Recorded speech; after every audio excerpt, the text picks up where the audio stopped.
So ఈ మీటింగ్కి మెయిన్గా హైలైట్ పాయింట్. సో సీఎం గారు మా అందరికీ ఇండస్ట్రీ నుంచి ఏమేమి కావాలి, ఇండస్ట్రీకి కూడా అన్ని ఛాంబర్ ద్వారా, Telangana chamber and Telugu film chamber ద్వారా వారికి విన్నవించడం జరిగింది.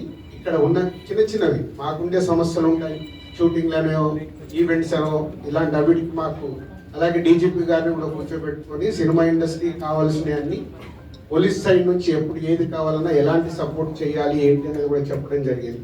So one of the best meeting ఈరోజు మాకు ఇండస్ట్రీకి కానీ అటు గవర్నమెంట్ నుంచి మాకు కావాల్సినవన్నీ అడిగి అద్భుతంగా సీఎం గారు దిశానిర్దేశం మాకు ఇచ్చారు. సో ఇలా ఉంటే మీ ఇండస్ట్రీ ఇంకా ఇంత గ్రోత్లో ఉంటుందని. సో ఎవ్రీవన్, అందరు వచ్చిన వాళ్ళు ప్రతి ఒక్కరూ పేరు పేరున సీఎం గారికి ధన్యవాదాలు చెప్పారు కలిసి. అంటే అంత అద్భుతంగా సీఎం గారు మా తెలుగు సినిమాని ప్రపంచవ్యాప్తంగా తీసుకెళ్ళటానికి ఏమి